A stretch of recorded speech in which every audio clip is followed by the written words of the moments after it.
बोल गंगा मैया की जय। बोल सत्य सनातन धर्म की जय। बोल श्रीमद् भागवत महापुराण की जय। कटुकथावली कलिमल धारणी मंगल मोक्षदायी माँ गंगा मैया का ये पवित्रतम तीर्थ भारतीय पैड़ी ब्रह्मकुंड है। श्रीमद् भागवत जी के 10वें स्कंद के 87वें अध्याय पर हम पहुंचे हैं। राजा परीक्षित ने सुखदेव जी से प्रश्न किया,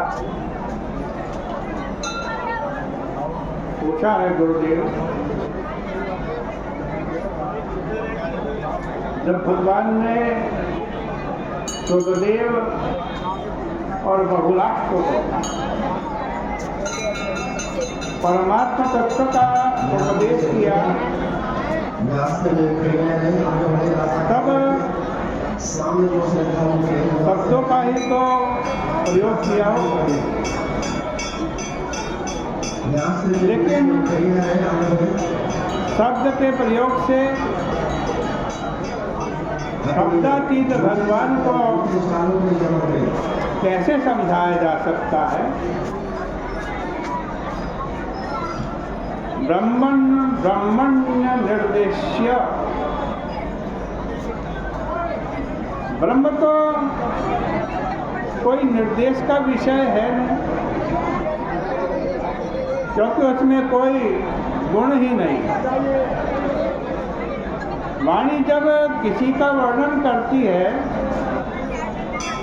या तो वह उसके गुण द्वारा या क्रिया द्वारा या उसके रूप द्वारा उसका वर्णन करती है। शब्द की शक्ति सारी की सारी व्यवस्थित है। फिर जो सत और असत से परे, अर्थात अस्ति नास्ति, दोनों का ही विषय नहीं है, उसका वर्णन श्रुतियाँ किस प्रकार से करती हैं, यह आप हमें बताएं।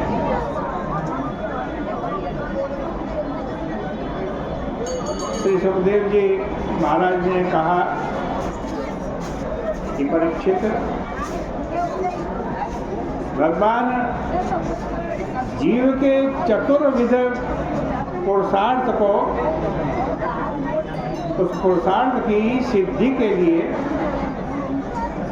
बुद्धि, इंद्रिय, प्राण और मन की सृष्टि करते।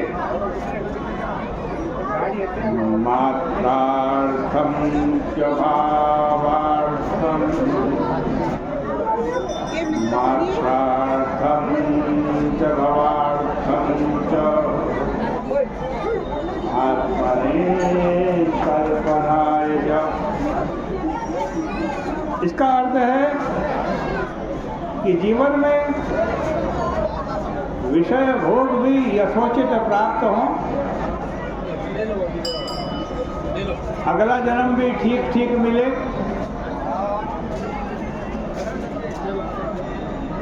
लोकांतर में स्वर्ग की प्राप्ति हो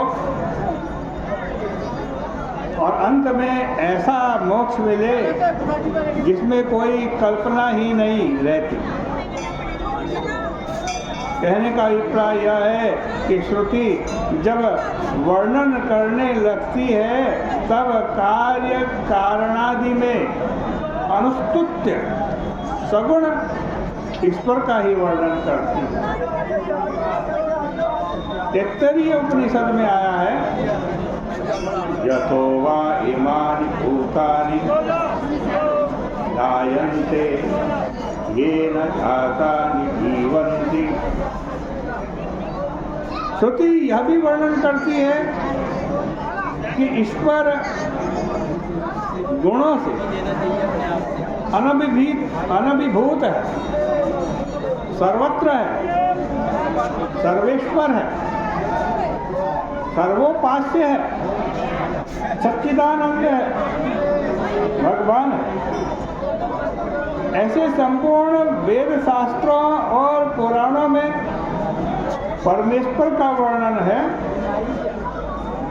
ठीक वैसी ही उसके वर्णन की प्रणाली है, लेकिन अंत में जब श्रुति तत्त्वमसि अहं ब्रह्मास्मि बोलती है, तब यह अल्पज्ञ, अल्पशक्ति जीव और वह सर्वत्र सर्वशक्ति ईश्वर दोनों एक हो जाते हैं।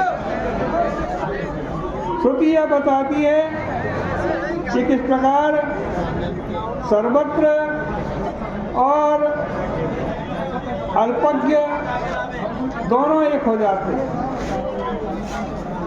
अन्वयानुपपत्ति होने से महावाक्य में लक्षणा करके अविधेय से संबद्ध पदार्थ चिन्ह मात्र का बोध श्रुतियां कराती।